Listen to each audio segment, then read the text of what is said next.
Hello guys, welcome back to my YouTube channel in H medi coach. और आज हम लेके आए हैं मेडिकल एग्जामिनेशन का पार्ट 2। फर्स्ट पार्ट में हमने देख लिया था फिजिकल एग्जामिनेशन के मेथड तक, तो हम सेकंड पार्ट में हम देख रहे हैं role of the nurse in the physical examination. जिसने भी पार्ट फर्स्ट नहीं देखा वो वीडियो के डिस्क्रिप्शन लिंक में जाके देख सकता है या प्लेलिस्ट में जाके देख सकता है। तो चलिए शुरू करते हैं part second, role of the nurse in the physical examination. First है इसमें मेंटेनेंस ऑफ प्राइवेसी, मतलब पेशेंट की प्राइवेसी का मेंटेनेंस कैसे रखते हैं। तो separate room is needed for examination. जो एग्जामिनेशन कर रहे हैं फिजिकल एग्जामिनेशन कर रहे हैं उसके लिए सेपरेट रूम होना चाहिए। Keep the door close and relatives are not allowed in the physical examination room. जो दरवाज़ा है वो क्लोज रखना चाहिए और रिलेटिव्स, पेशेंट के रिलेटिव्स है उनको अंदर आने नहीं देना चाहिए, फिजिकल एग्जामिनेशन रूम के अंदर आने नहीं देना चाहिए। Next check the patient of physical examination according to part of body. Patient का फिजिकल एग्जामिनेशन उसके बॉडी के पार्ट के अनुसार करना चाहिए। नेक्स्ट इसमें लाइटिंग। तो लाइटिंग में as possible as naturally light should be available because if a patient in jaundice the skin is discoloured. मतलब ज़्यादा से ज़्यादा हो सके तो पेशेंट के फिजिकल एग्जामिनेशन के लिए नेचुरल लाइट अवेलेबल होनी चाहिए, क्योंकि पेशेंट अगर जॉन्डिस पी लिया हुआ तो उसकी स्किन डिसकलर हो जाएगी और उसका फिजिकल एग्जामिनेशन का पता नहीं चलेगा अपन को। Next preparation of the equipments. तो इसमें नर्स की रेस्पॉन्सिबिलिटी क्या रहती है? All the articles needed for physical examination are ready to kept in examination room in hand. तो जो भी फिजिकल एग्जामिनेशन के लिए काम में आने वाले आर्टिकल्स हैं उनको रेडी करती है नर्स और फिजिकल एग्जामिनेशन रूम में रखती है। जिसमें कौन कौन से आर्टिकल्स आ सकते हैं अपने? स्टेथोस्कोप हो गया, स्पिग्मोमेनोमीटर हो गया, टीपीआर ट्रे हो गई, फीटोस्कोप हो गया, टेप मीजर हो गया, लेरिंगोस्कोप हो गया, नेजल स्पेकुलम हो गया। Next guys, preparation of the patient. इसमें फिजिकली और मेंटली दोनों रूप से प्रिपरेशन करेंगे पेशेंट को। फिजिकली रूप में देखते हैं अपन, keep the patient clean, patient को क्लीन करते हैं and shave the part is necessary. जिस पार्ट की भी सेविंग नेसेसरी हो तो उसे पार्ट को सेव करना चाहिए। Keep the patient in comfortable position to take proper physical examination. Patient को फिजिकल एग्जामिनेशन करने के लिए उसे कंफर्टेबल पोजीशन में लाना चाहिए, पोजीशन देनी चाहिए। Empty the bladder prior physical examination. Physical examination से पहले ब्लैडर को, यूरिनरी ब्लैडर को एम्प्टी खाली कर देना चाहिए। Next, loose the garments wearing to the patient and give the extra seat. उसने जो कपड़े पहन रखे पेशेंट ने, जहाँ से भी अपन को फिजिकल एग्जामिनेशन कर रहा है उस जगह से रिमूव कर देंगे। अगर पूरी बॉडी का करना है तो उनको रिमूव कर देंगे और पेशेंट को एक्स्ट्रा सीट दे देंगे। मेंटली रूप से when the patient about an illness and new situation in the hospital तो may be developed anxiety, fearness, confusion। जब पेशेंट इलनेस में होता है और new situation in the hospital, जब हॉस्पिटल में उसको न्यू सिचुएशन आती है तो पेशेंट में एंजाइटी, फियरनेस, कन्फ्यूजन ETC हो जाती है। He may have false ideas about the physical examination, और उसके मन में फिजिकल एग्जामिनेशन से लेके गलत विचार आ सकते हैं। In this time duty nurse relieve his her anxiety fear of proper explanation. और इस टाइम में जो ड्यूटी नर्स है वो पेशेंट की एंजाइटी को रिलीव करती है। किससे? प्रॉपर उस एक्सप्लेनेशन, उसे सब तरीक़ा से समझा के फिजिकल एग्जामिनेशन कि हम आपका ऐसे फिजिकल एग्जामिनेशन करेंगे, ये आपको यहाँ जाना है, यहाँ आना है, ऐसे रूप से, जिससे पेशेंट की एंजाइटी ख़त्म हो जाए, डिप्रेशन ख़त्म हो जाए।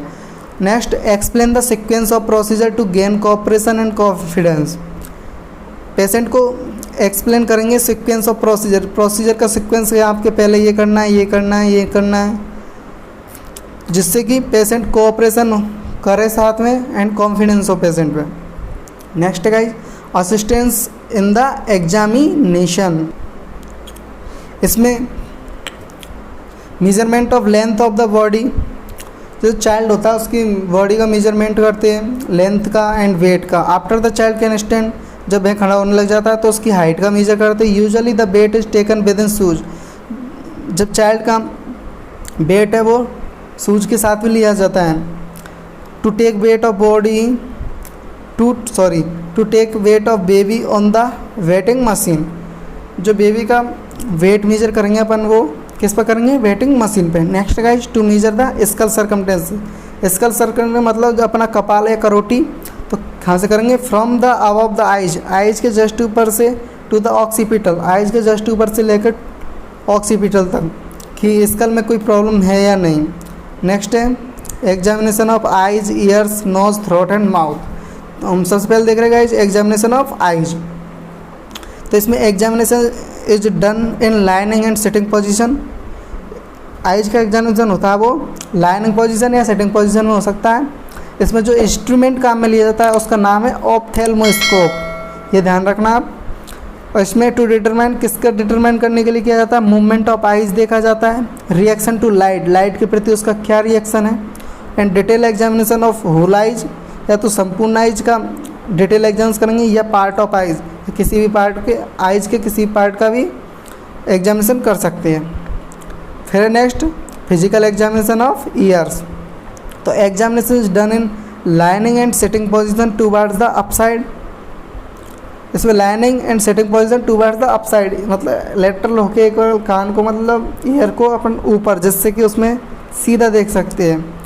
इसमें जो इंस्ट्रूमेंट काम में लिया जाता है वो होता है ऑटोस्कोप। इसमें क्या जानने के लिए किया जाता है, हियरिंग प्रॉब्लम, बैक्स प्रॉब्लम या मतलब और बैक्टीरियल इन्फेक्शन प्रॉब्लम। तो ये सब एबनॉर्मलिटी या इन्फेक्शन जानने के लिए किया जाता है। फिर nose, throat and mouth, physical examination of nose, throat and mouth. तो patient usually seated with the head resting against the back of the chair. ये आपने डेंटल वाली चेयर देखी हो तो वो तरीका एक चेयर आती है जिसमें पेशेंट को हेड रेस्टिंग मिलती है और बैक ऑफ द चेयर, और चेयर बैक उसकी back of the chair against होती है। इसमें थ्रोट का एग्जामिनेशन, तो to know about any abnormalities by use of torch या लेरिंगोस्कोप। थ्रोट का करेंगे तो लेरिंगोस्कोप या उसको टॉर्च ही बोल सकते हैं, तो उससे एबनॉर्मलिटी का पता लगाने के लिए जो करते हैं। फिर है नोज। नोज में nasal speculum, instrument nasal speculum and head mirror काम में आता है। सॉरी, ये हेड सिर मिरर मतलब सिर वाला मिरर आर यूज्ड, और sometimes stethoscope also used. Next examination of neck. तो neck checked palpate of the lymph node, lymph node को फील करते हैं या कि उसमें का साइज एनलार्जमेंट हो रही है या फिर छोटी हो गई है, एनी टाइप ऑफ ओडिमा या इन्फ्लामेशन हो रहा है। थायराइड ग्लैंड को देखते हैं, the patient asked to swelling, और उसको निकलने में कोई परेशानी आ रही है तो उसको पूछते हैं। Next chest. तो to examination of anterior chest the patient is place in horizontal position. अगर एंटीरियर चेस्ट का अपन को फिजिकल एग्जामिनेशन करना है तो पेशेंट किस पोजीशन में होना चाहिए, हॉरिजॉन्टल पोजीशन में। और chest is examined in several ways. इससे क्या पता लगाते हैं अपन, फिजिकल प्रेजेंस ऑफ फ्लूइड और congested areas. Presence of fluid, किसी एरिया में फ्लूइड का प्रेजेंस तो नहीं है, और कंजेस्टेड कोई एरिया सिकुड़ा हुआ तो नहीं है, कंजेस्टेड मीन्स सिकुड़ा हुआ। किससे पता लगाते हैं, stethoscope. The exam of posterior chest, posterior chest मतलब लंग्स का। The patient placed in sitting position, lungs का सिटिंग पोजीशन में कर सकते हैं। फिर एग्जामिनेशन ऑफ एब्डोमेन। इसमें पोजीशन कौन सी देते हैं, डोर्सल रिकम्बेंट पोजीशन। कौन सी पोजीशन देते हैं, डोर्सल रिकम्बेंट पोजीशन। और इसका यूज है, इसमें किस किस का यूज करते हैं, पाल्पिटेशन, ऑस्कल्टेशन और परकशंस का। Next examination of the extremities. Extremities होती है अपन की आर्म एंड लेग्स, आर्म में दोनों हैंड, लेग्स में दोनों पैर। Done by inspected, palpitated and moved. Moved में फ्लेक्शन, एक्सटेंशन, रोटेशन ईटीसी को देखते हैं। This examination to know any abnormalities of arms and legs like that hold the arm in front for few minutes. अगर आपको arm का देखना तो arm को in front of eyes in front करेंगे उसको कुछ मिनट के लिए। अगर उसमें एबनॉर्मलिटी आ रही है तो उसको पेन होगा या और कुछ होगा, और अगर नॉर्मल है तो उसको थोड़ी देर के लिए कुछ नहीं होगा। और legs are hold the freely, और लेग्स को फ्रीली छोड़ देंगे। Examination of the spine.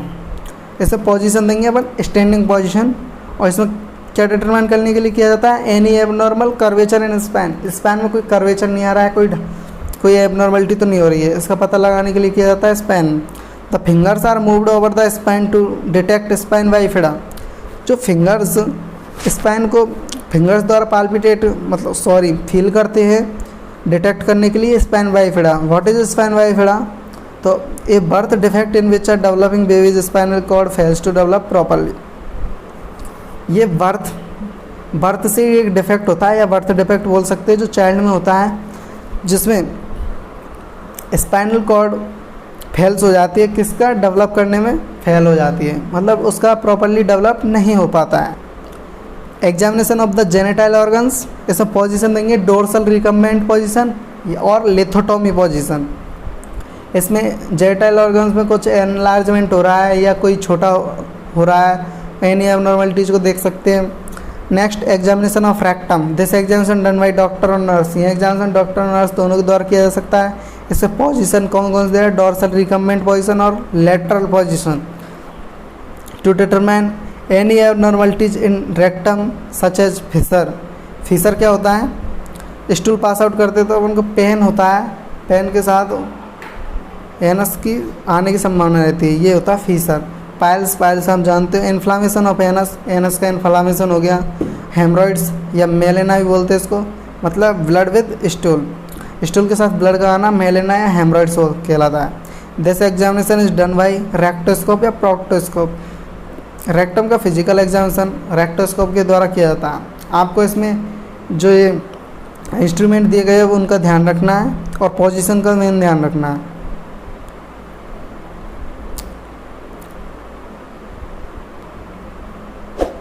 Video अगर पसंद आई हो तो लाइक कीजिए, कोई क्वेश्चन हो तो कमेंट